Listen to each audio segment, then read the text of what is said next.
Hello, everyone, and welcome to today's webinar on digital transformation. What does it mean, why it matters, and how you can succeed? We have two great presenters, Kevin Brown and Tom Burton from LeadSmart Technologies.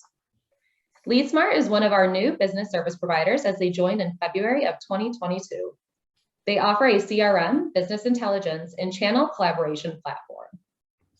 In today's presentation, they'll discuss what it really means to digitally transform, what are some of the risks and pitfalls, and what you can look to achieve with a successful plan for digital transformation. Before I turn it over to Kevin and Tom, I'd like to give a brief introduction on them. So first is Kevin Brown, the CEO and co-founder of LeadSmart Technologies. For over 30 years, Kevin has worked in the industrial, MRO, and related products distribution world, ranging from working for a national distributor, having established and exited a manufacturer's sales agency, and investing in and running a manufacturing company. So Kevin has seen all sides of the distribution business, from product development, go-to-market, sales, marketing, and technology. Our next presenter is Tom Burton, the COO and co-founder of LeadSmart Technologies. Tom has over 30 years of experience helping forward-thinking businesses develop and implement innovative technology-based strategies and solutions that drive sales and predictable revenue growth. Also, fun fact about Tom, he is the author of the Revenue Zone, the ultimate playbook for the next generation of B2B sales and marketing. So after this webinar, go on Amazon and purchase his book. But if you have any questions throughout the presentation, please type them into the question box. And at the end of the presentation, we'll have time to answer those. But now, without further ado, I'll turn over to Kevin and Tom to get started. Great, thanks, Cynthia. Good morning, everyone. We're happy to be here with you today. Before we kind of jump in and get started on this, we did that intro where Cynthia did a nice job of sharing a little bit about Tom and my background.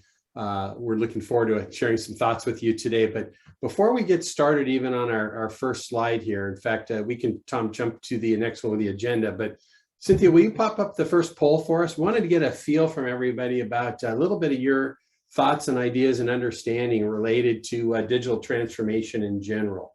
So you should see that poll popping up for you there. I'm trying to vote too, and it won't let me. Yeah. It says I should be giving this session. I was going to select that, but oh well. I see some votes coming in right now. Sorry, Tom, you're not allowed to vote. Oh, that's okay. I just, you know.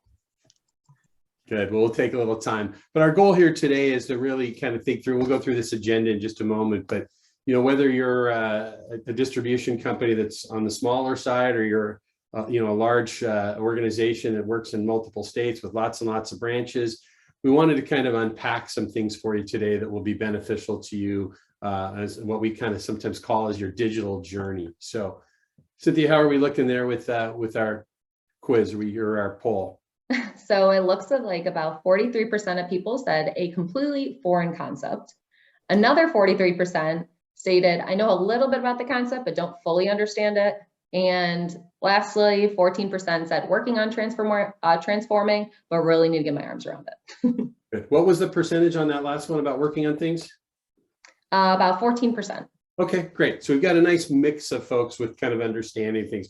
And our goal today is to kind of take that term of digital transformation, kind of unpack it and make life a little bit simpler for everybody here. So it's a good help for us all. So the things that we want to go through today as we expand on all of this is that whole concept of digital transformation. And as I mentioned there, why does that matter? And you'll see throughout the course of our discussion today why it matters. That'll be woven in a lot of different places.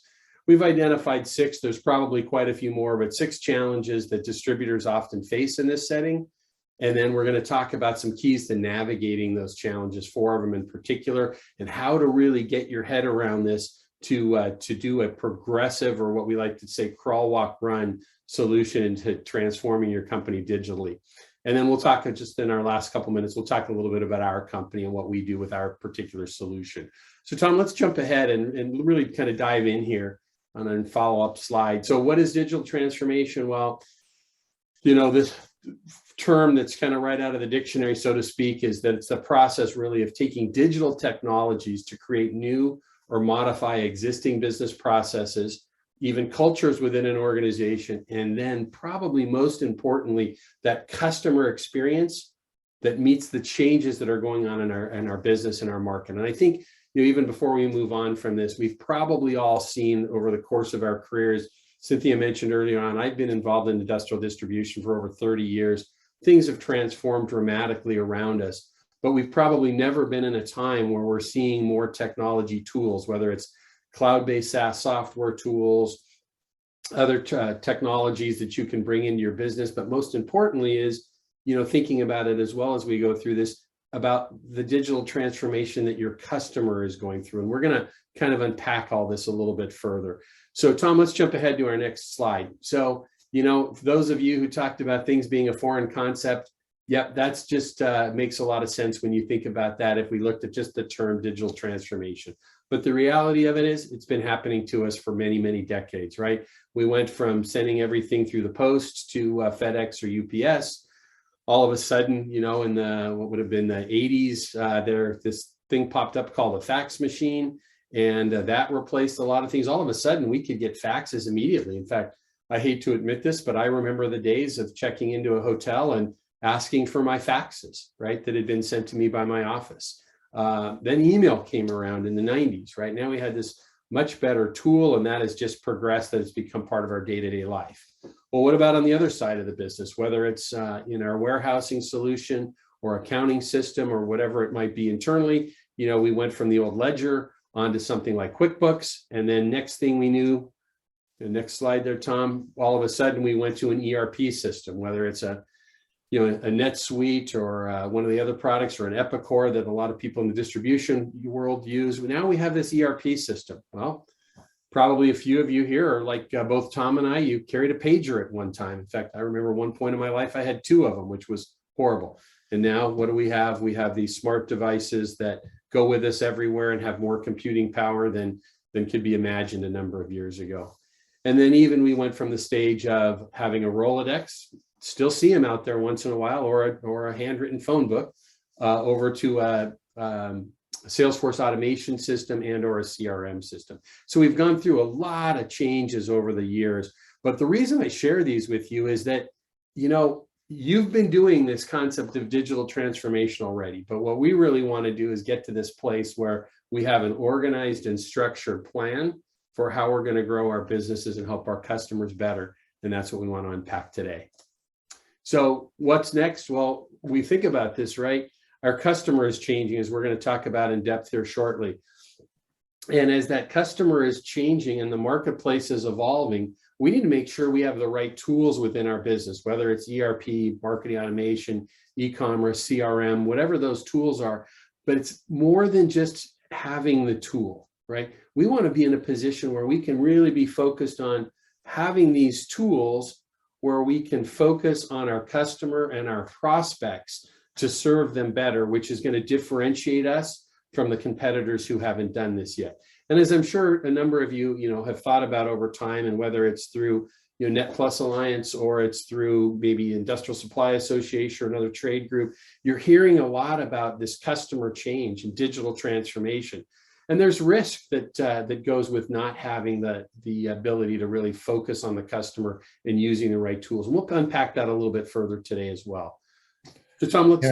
And to add to that, this whole area of customer and prospect, we do this all, we work with companies all the time that are transforming digitally as it relates to helping focus on their customers and prospects. And the benefits that can be achieved by really what we're going to cover here are really astronomical, not only in terms of providing that better customer experience, but also really driving the growth of the business. So that kind of ties back to the why does it matter? Yeah, thanks, Tom. That's a big help. So what we're going to talk about today is some of the challenges. Now, you may face a few of these. In fact, some of you face all of them, but different size businesses, different stages in digital transformation within your organization, you're probably at different spots. But we're going to talk about the speed of change and what that really means. Buyer changes and expectations. We'll talk about that. Siloed data. Well, what does that really mean? The data that we have in different parts of our business. Folks are oftentimes challenged and really struggle because they don't have a plan in place within their business and their organization to really develop their technology platforms to serve their company, their employees, and their customers better. And then resources and timing, right? There's never a good time to try something new like this that might be a challenge to us. And we're going to talk about not only the challenges that go with that, but how to get around it. And then culture and mindset and adoption, right? Because there's no point in buying a lot of technology if you're not going to get people using it that's going to be then of value to your company as well as your customers. So we'll dive into these real quick here. So let's talk about the speed of change. What does that really mean? Well, you know what? Smart devices, right there, it's amazing what's out there right now between our watches, our phones, maybe cameras in the home, cameras in the workplace, 50 billion of them by the year 2030, all of those producing more data for us, right? Computing and processing speeds are growing consistently in astounding rates because there's so much more data to look at and evaluate. We see and we regularly read and hear about the term big data, right? These are big sets of data that can, in your case, would probably be coming from your ERP or your accounting system, right? We've got lots of data that could be analyzed. Well, 90% of that data has been developed over the past 2 years. I mean, that's just astounding. If we could spend a half hour just talking about that and the amount of data that's being developed. And then it says every second, 127 new devices are connected to the internet. Well, that in itself is just really something crazy. And then obviously we've got well over half the world is using the internet. So the cloud computing scenario and systems are just growing every day. And then if you think about it, right, start talking about where we want to be digitally, 2.5 trillion searches on just Google in 2020. So people are out looking for the products that you do, and they're looking for it online. Who those people are, how they behave is something we want to get focused on. So it's astounding the amount of data that's out there. So we'll talk a little bit about buyer changes and expectations, right? Well, every day there's a millennial entering into this buying process. In fact, research says that by 2025, just a few short years away, the majority of all B2B buyers will be millennials. Millennials act differently, don't they? Millennials have an expectation that they can get an online buying experience, right? If you stop and think about it, we pause just for a moment here, is that buyer that's that B2B buyer, it might be at the local factory, the construction site, wherever your customer might be, right? As that buyer's age drops, his life experience or her life experience and how they buy things changes dramatically, right? So we end up in this place where, they took Uber when they went on their date the night before. They ordered all of their clothes recently on Amazon, and they get their food delivered by DoorDash. Those are different experiences. These people are looking to have trusted advisors and guides, not just salespeople. So they're looking to your organization to have the technology, whether it's your e-commerce system, maybe it's PDF libraries, whatever it might be. They're looking to have on-demand access to information that will be of help and of value to them in making their decisions. This type of buyer might one day want to have your company deliver something. The next day, they may want to buy something online from you because of convenience. And the following day, they might be out and about and they might pop in and want to buy something at your counter sales. But they want quick access their way, not necessarily just the way that we're used to transacting business. So the old days of where we just expected our delivery truck was going to stop by after our salesman had been there the day before, those things are changing. You're probably starting to feel that. But it's not just my opinion, it's that research tells us right now that this is what's going to be happening for us. So it's we see it every day. And what I find interesting as we observe this, right, is millennials are not very tolerant of a poor customer experience. But on the other hand, when they get a very good customer experience, they're very loyal and they really will, embrace it. So it's kind of that double-edged sword that you have to deal with. Thanks, Tom. So we talk a little bit about number 3 that we saw within our challenges and siloed data. Well, what does that mean? Silo is just a term for lots of data in lots of different places. So, if you looked within your business, you probably have related to financial data. You probably have tons of different spreadsheets with different reports. You've got your ERP data that came from the ERP system that you're using. And that's all that transactional data that we have, right? Then if you're working with e-commerce, you've got whether it's Shopify or WooCommerce or whatever the solution is, NetPlus's partners in e-commerce, whatever solution you might be using there, you've got all of that data. And then on the other side of it, you have that customer data, right? What has the salesman been saying? What has marketing been doing? You might be doing just simple email campaigns, but we've got these data silos, as we call them, where we have them in different places.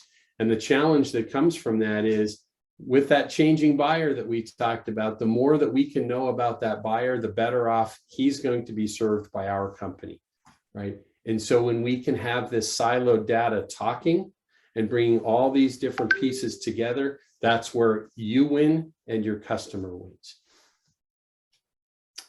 So, we've all heard this before, right? He who fails to plan is planning to fail. We see that in lots of parts of not just our business, but our lives. But, the idea of not having a plan, it's really a struggle with this. And when we talk about the decisions that need to be made with a digital transformation, it's not that difficult to get done, as you'll see later on in our discussion, but we need to have a plan. And most folks don't do that. So they don't talk about what did we want to accomplish with all this? What's the outcome that we're really looking to achieve, right? And then how do we get that accomplished? What's that final thing that we're looking for when we go through the process of buying new software, expanding how we serve our customer through technology? And then what's the financial and human resources that are needed within our company? Those are typically not really structured well. And we're going to talk later in this presentation about how to do that better. Another big challenge is conflicting priorities, right? Nobody has a digital transformation department, right? We have struggles and conflicting priorities with our people, the financial side of it. What impact is it going to have on our business? How many people do I need to allot within our company to do this? And how is this going to disrupt the day-to-day of my company? And we're going to give you some solutions today about how to get around these conflicting priorities. Culture is a big thing too. And we can stop here. Oops, we got all of them at once. But, there's that old thinking, right? And we're in a very mature market. And as Cynthia mentioned earlier, I'm 30 plus years in this marketplace. We hear this all the time. Well, we've always done it this way, and then next we oftentimes hear, we're doing fine. We're growing. We had 12% growth last year in our business. Why do I really need to do this? Well, that's going to be a big challenge if we keep thinking that. Let's go to the next one. We'll wait on this until it's easier, right? Well, there's just no easy button as we see for this to happen out there. And then our final is, well, we'll deal with this next year, right? We're gonna tackle this next year. Well, there's challenges that go with those thoughts of that culture. And if that becomes our long-term thinking, we may just get left behind by companies that we compete with that have digitally transformed and can serve that customer better. That year-over-year growth that we might be experiencing, that will change over a period of time if we can't serve the customer the way they want to be served. Let's jump ahead there, Tom. Well, the good news is that successfully navigating these challenges can be done. So I'm going to kind of let Tom take the lead on this, and I'll take the backup position, and we'll go through some ways to solve these problems.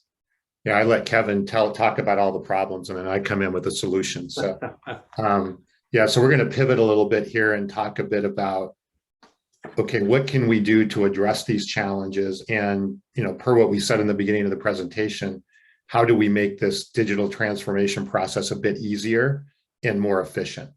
So as Kevin stated in the beginning, our goal, right, and really the next chapter, if you will, of digital transformation that we're seeing the most return on investment on is that focus on your customers and your prospects. And there's really 4 key technologies that we see playing together. Obviously, there could be some other ones, but it's that ERP, CRM, marketing automation, and e-commerce. What we're going to talk about is how to get all of those to effectively work together and to become a lot easier to actually accomplish not just the transformation with these individual products, but how they come together to provide that focus on the customers and prospects. So in a way that there were 6 challenges that Kevin just went through, what we have learned in doing this is there's really 4 things that really help navigate these challenges. And I'll cover each of these just rather than going through them here, I'll cover each of them now. We can kind of drill into them. So the first is, Kevin was talking about the millennial and the millennial buyer. So if we embrace the fact that we need to facilitate a modern buyer journey, and we look at things through that lens, right? If we just look at things through the lens that our prospects and customers want on-demand access to our data and information, and even more so, our prospect and customer want to do their own research. So they want to be able to find that information and then make their own decisions. So if we take the mindset that we're going to enable the prospect and the customer to do their research, and we set things up for doing that, it inherently provides that better modern buyer experience. And then also, I think, Kevin, you mentioned this as well, as the ability for our customers to buy in a lot of different places how they want. So, you hear a lot too, is that people they may shop on e-commerce in this world, but they don't necessarily buy on e-commerce. They may shop for things, do their research, and then send in a purchase order, or they may go to a branch, or they may do whatever, and that can vary from time to time. So having that omni-channel buying experience and options and all of those things together really facilitate that more modern buyer journey. And then the second thing, and again, just before I leave the first one, really that first one's just about the mindset, right? So how do we make this easier? The first of all is just adopting the mindset and the strategy that's what we're going to do, is provide the more modern buyer experience. So then if we adopt that mindset, then the next step is, okay, well, how do we then actually make that happen? And, Kevin was talking about silo data and data just a minute ago. But what we're going to talk a little bit about is what we call smart data management. And, this came from Forbes, right? Is that every company is a technology company, no matter what product or service it provides. The companies that embrace this fact are the ones that shape the world, and companies that adapt quickly to new technologies gain a foothold on the market. Well, yes, every company is becoming a technology company, but the reason for that is the data that is really being needed and utilized to help facilitate that company grow. So it's how do they use that data and how do they use that technology to change, the buyer experience and to change the prospect and customer situation. So what we consider to be smart data management is, and we do this a lot with our clients, is we say, how do we identify which data can have the maximum impact, and that which of that data can facilitate and that buyer experience and provide insights to your sales and marketing teams. And we're going to show you, I'll show you an example of that in a minute, about how we've done that with our product. As an example, is how do we take ERP data and transform that ERP data into something that makes the sales and marketing teams way more, have more insights and provide better experience to their customers. And the key is, as Kevin did also say, is there's a ton of data out there. That is the problem. The good side is that not all of that data is irrelevant. So the secret is aggregating what we call data snippets, or little pieces of data from your ERP, from your marketing automation, from your e-commerce, and using those to provide those insights and intelligence. So you see the picture on the right from the Moneyball, if you remember the movie Moneyball, where they were using data to actually, drive how the baseball team was operating and the players that they used and how they used them and so forth. Well, we're trying to do the same thing. We're just trying to do it in our business. We're trying to use relevant data to then provide better insights into how we work with our customers and prospects and so forth. So we're trying to accomplish a lot of the same things. It's getting that right relevant data. And then once we have aggregated that data, we can use tools to provide insights and information that are going to help our prospects, customers, partners, as well as our internal sales team. And again, I'll show you an example of this in a minute. Tom, the punchline here is, just real quick, the punchline is you don't have to have all of your data. You have to select the right data, and you can get a tremendous value out of just some of those data snippets. Go ahead, Kevin. I was just going to add a little bit to that, right? And it's real easy to just for us to throw into a PowerPoint presentation a picture of Brad Pitt, everybody likes him, and think about, oh, remember that movie. But what I'd really like to do is unpack that movie for a moment, because we mentioned at the beginning of our presentation today that it doesn't matter whether you're a large national or multinational distributor, or you're a single location distributor in a small market. You have the ability to manage the data that you have to maximize its use within your business. And the reason that I think we use this example today, if you think about it, right, this was the Oakland A's, a smaller team. They weren't the marquee team in their market. They were certainly under-resourced, undercapitalized compared to the big players, the Yankees and the Dodgers and some of the big teams that they were competing against out there for the same players. But yet they found a way to take relevant data that was available to everybody. Everybody could get the same data that they did, but they took this data and they use it in a very specific way to maximize outcomes within their so-called business, right? And so that's really a great analogy between that example of Billy Beane and the Oakland A's in that setting and where we're sitting today. Is you don't have to be this big player in the market to make this happen and achieve great things with the data you have. No, absolutely. And there's a lot that can be done with a little, actually, on those things, which then kind of goes to the next step in our making this easy is, okay, how do you come up with that plan and roadmap then to leverage that data and to create that transformation? So a couple questions that you can answer and do right away is, which of the 4 technologies do you already have in place already of CRM, marketing automation, ERP, and so forth, and e-commerce?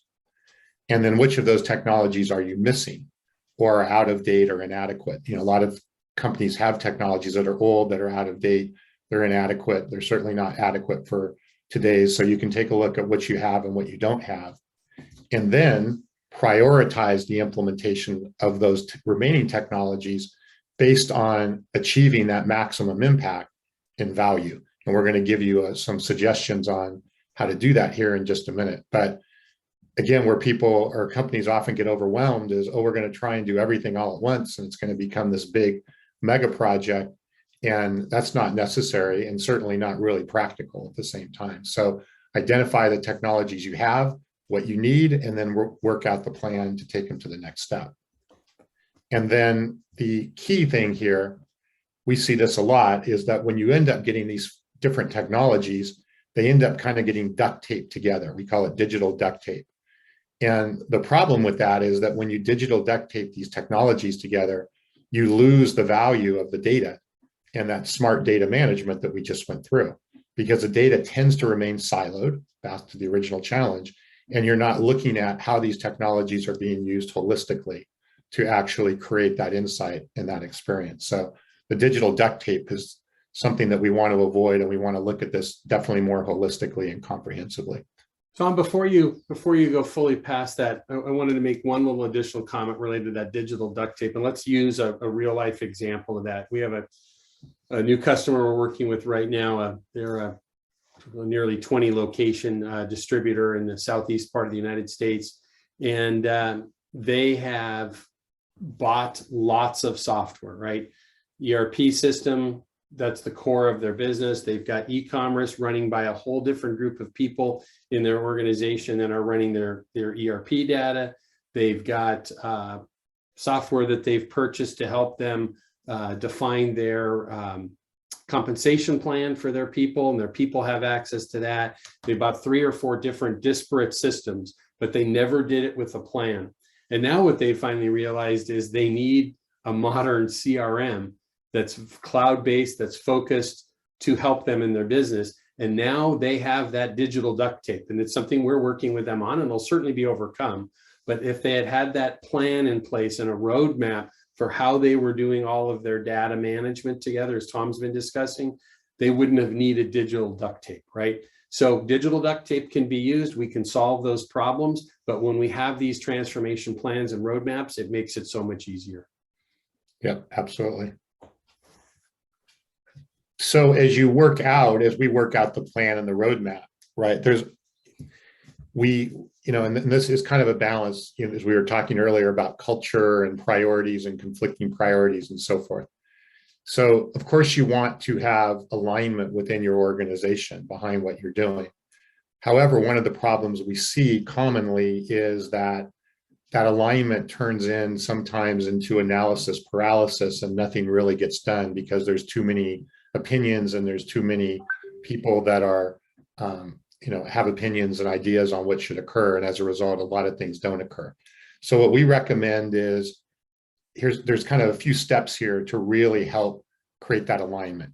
First of all, going back to the plan, what is your outcome and expected ROI that we want to do? So we look at that because that kind of gives that true north of where we're headed, and we can align the organization around that outcome and that ROI. Then from there, we can decide, okay, who are the stakeholders that need to be involved, whether that's different departments or even finance or whatever, and how we can best communicate and align them to that outcome and ROI. And then define and agree on the dates and timelines for accomplishing some of these things.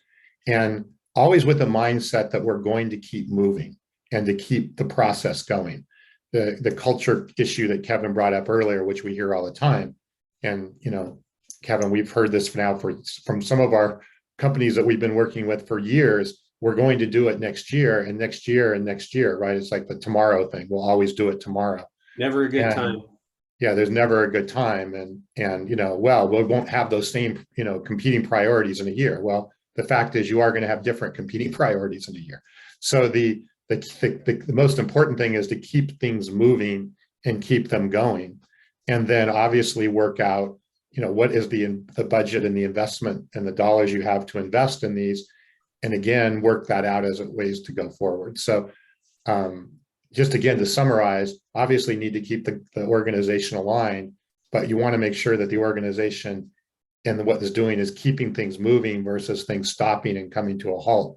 Because really, a year of delay, the ramifications and the way the speed of which the market is moving and the competitors are moving, it could literally be, this may sound extreme, but catastrophic by continuing to wait long periods of time.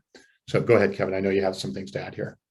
No, I think we can jump ahead. Let's in the view of time, we can move on to kind of the next one here. Okay.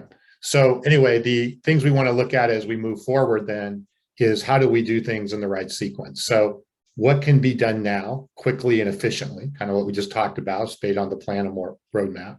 Then we want to then say, okay, what can we implement? What can we put in place right now? Then how do we continue to improve on that over time?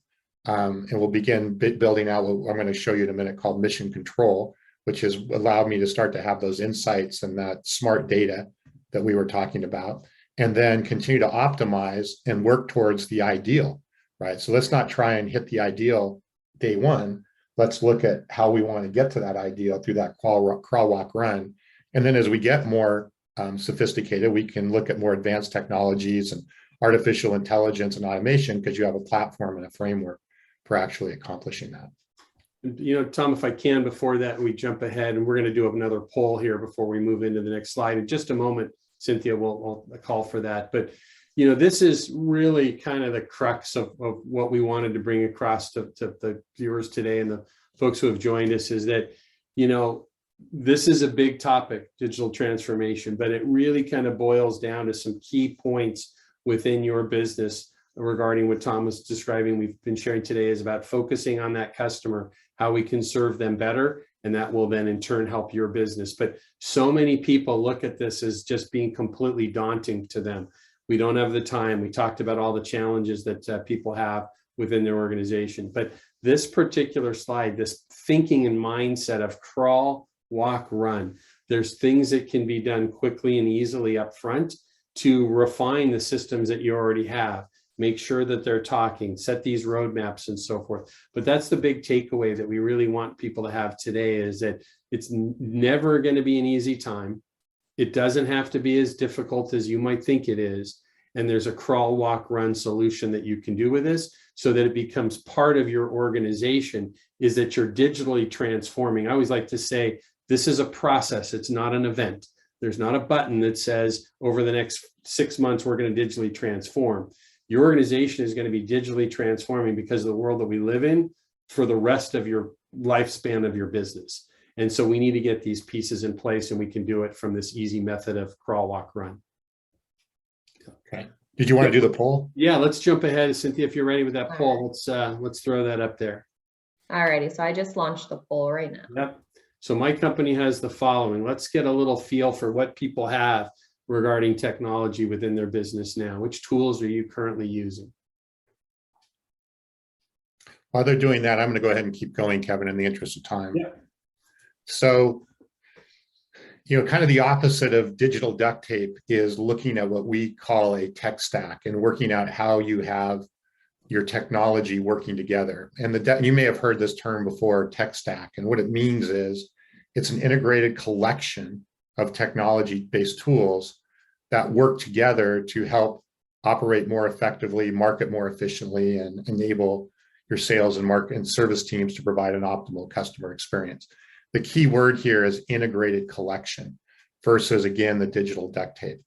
So when we look at the technologies that we've been talking about, ERP, e-commerce, marketing tools, marketing automation, email tools, the way that these really need to fit together, and we found to be the most successful, is you take what we consider a modern CRM, and that's the business we're in, is building a modern CRM that can incorporate data, the right data from ERP, from e-commerce, from marketing tools, aggregate that with day-to-day sales activities, and then provide a layer on top of this to provide that visualization, insights, guidance, that Moneyball view into the business that allows you to make really, really, really good decisions in the organization going forward. So this is how we architect and work with companies to architect that tech stack.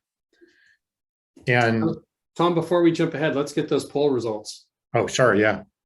Alrighty, so it looks like it's pretty, there. It looks like 50% chose ERP and CRM.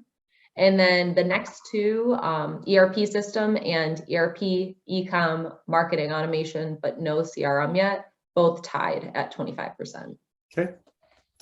Yeah, pretty common. Pretty common. That seems about right.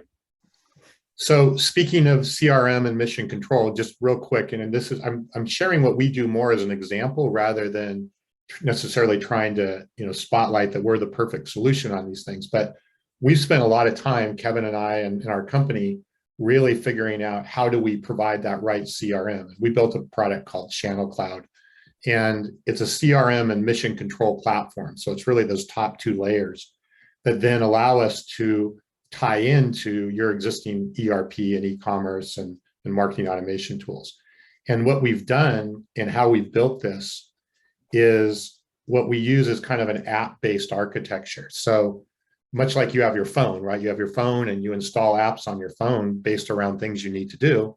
We've done that with our CRM platform and our so forth. So we have a platform that we can tie in to these other external data sources, take that data, use the right data, and then provide apps that can be installed incrementally over time based around the needs of the organization. So it goes back to that crawl, walk, run. We have most clients start off with a few apps, and then they keep adding more and more apps over time. And then we added a layer on top of that to provide that mission control, Moneyball visualization into what's going on in the business. So we put a lot of time and effort into making sure that all of this kind of comes together to a tie into that tech stack. And so an example of one of these apps, we have an app called the Revenue Expander app. And this is used a lot by our clients to facilitate full line selling. So they want to understand, okay, which product categories are within a given customer, who's buying what are they spending this year and this month compared to the prior year, and where are opportunities for us to sell additional product lines into our accounts that we wouldn't necessarily have that visibility into. This by itself, we see like significant increase in sales when companies start looking at this and using this data, just because they don't have that data readily available right within their sales team. Then we have another app called the Account Planner app, which builds right on top of that, which says, okay, well, it's great to know that here are the places that you can sell more full line. what should be the goals? What are the account plans for the organization and for the reps that are responsible for those accounts? And how are we achieving those goals over time? And how do we track all of those? And again, visually see that and make it a bit more of a game, if you will, in the process. We have a tool called Geo Tracker and Trip Planner, which allows the sales team to graphically look at things geographically, look at accounts based around certain statuses, and then build out smart plans, smart trips, right? There's less obviously face-to-face meetings, there's less in-person meetings, there's things like that. So how do you make the most out of those trips and out of those plans? Again, using smart data. If you really look at the common denominator here, we're using data to intelligently provide more insights and directions, and that's digital transformation. And then this mission control piece, everything we do, and you up here in the red, you'll see kind of different parts of, whether it's dealing with sales or existing customers or partners or your marketing or even deals or activity.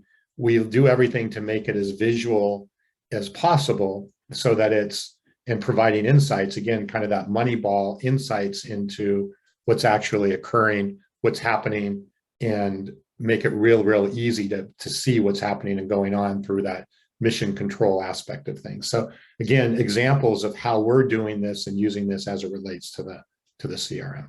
We're pulling data in from lots of places, aggregating it to clear and definitive views that can be used to drive the business. Yeah. And again, just to put it in perspective as far as time, a lot of times we work with customers and they're up and going with something like this literally in, less than a month. So it's not, again, using that crawl, walk, run, the app approach and tying those things together, it can happen much faster. So to really summarize, I think we're close on time here, but we've talked about digital transformation. We've talked about the challenges. We then pivoted into some of the things to help navigate those. We talk a little bit about what we do and how we do that. And we wanted to offer, for anybody who's interested, a 45-minute basically consultation with myself and or Kevin. Not a sales call. We're not looking to sell anything. We really like working with companies and understanding what they're trying to do. And if there's a fit for something we do, we'll tell you. And if there's not, we won't. But we can help you really with that roadmap and recommendations and all of that, and maybe kind of help kickstart what you're doing, especially if this is an area that you don't have a lot of background with. So if that's something you're interested in, you can just go to leadsmarttech.com/schedule, and there's a calendar you can pop up and schedule something with us. And we would love to learn more about what you're doing. And with that, I think we go to questions. Yes. So thank you, Kevin and Tom. That was a lot of great information. So thank you so much for putting that together. But yeah, so let's jump into Q&A. So the first question we got was, how is this different than other CRMs? Maybe I can jump on that one to start with Tom. So a good question. I think Tom really, that one of the last slides that he showed there was, that dashboard arena. So what we've done is we've looked at what are the challenges that people typically have in using CRM. And as you mentioned at the beginning of our presentation today, Cynthia, is I've spent 30 years in this arena, being a distributor, salesperson, manufacturer's rep, and a manufacturer. I struggled with the idea of accounts, contacts, tasks. What is that doing to drive my business forward? I was always constantly struggling, and this is what I've heard from people throughout my whole career is, how do I remember where that certain report that somebody made for me is? How do I get a look at really what's going on with my customers? How can I use a technology tool to expand and sell more to my customers? So Tom had mentioned this app-based system that we use. That's the real differentiator for us. Our product is actually built in partnership with Salesforce. So we use the same development platform that they built Salesforce on, but we've built our standalone product called LeadSmart Channel Cloud to solve these problems that distributors and manufacturers in the industrial space have, right? We need to know how to grow our business, not just how to throw a bunch of data into a system that just is another silo. And that's what typically CRMs are, is just another silo. Great, thank you. The next question is, how disruptive will this be? Yeah, so that's a common question, right? Because, and it goes back to what we were talking about on our crawl, walk, run. the key is to do things in those bite-sized chunks. And what we found is it's really not very disruptive at all. Where it becomes disruptive is two things we've seen where companies really face disruption. One is trying to do too much at once, kind of a big bang, we're going to change the world overnight. The other is, believe it or not, is that digital duct tape scenario that we talked about. Because everything starts to become so disparate, people don't know where to go. They don't know when they should log into this system versus that system, what data is here, what data is there. And that by itself, that dispersal or that becomes disruptive in and of itself. So it's really trying to do too much at once and having everything too spread out, we found to be the most disruptive. If we can eliminate those things, the disruption really, really drops and we get adoption and results much, much faster. Thanks, Tom. And then it looks like we only have time for one more question. So that is, I'm picking between a few. Which one do we want to ask? How about, is there a risk if we don't do any of these? Well, yeah, I'd start on that real quick. And I know we're short on time. Thank you, Cynthia. Tom alluded to this a little bit earlier in the discussion. And I think I mentioned something as well as it's easy to become complacent when our business is still growing. But if we embrace, which I think we all have to, that the world is changing, our buyers changing, the marketplace is changing, and there's data and information available to us to serve that customer better, to help him serve his customer better, whoever that might be, right? When we aggregate all of this information, we can take the lead in this. And frankly, if we're not, going to be the leader of the pack on this, we risk getting left behind. And Tom used the term catastrophic. It has been catastrophic to some businesses. It may not be impacting people who are watching this today yet, but the likelihood is that it will. So the idea of getting started with something that we've tried to share the approach with today is the key, is be thinking about this digital transformation within my business and adopting technology that integrates and syncs to help you grow and expand before someone else down the street from you does in your market. That's well said, Kevin. Thank you. And thank you to both of you for answering those questions. Looks like we wrapped up our Q&A based on our time. But as a reminder to everyone on this webinar recording will be available on the NetPlus Academy powered by Bluegold by the end of the day. So I encourage you to share with others in your organizations that weren't able to be here today. But other than that, Kevin, Tom, is there anything else you want to add before we wrap up? Just thank you for having us. We're really appreciative of our partnership with the NetPlus Alliance, and it's new, but we're looking to grow. And the more of the members that we get to meet, the happier we are. Yeah, so we'll see you in October. Yes, thank you so much. And everyone have a great rest of your day. Take care. Thank you.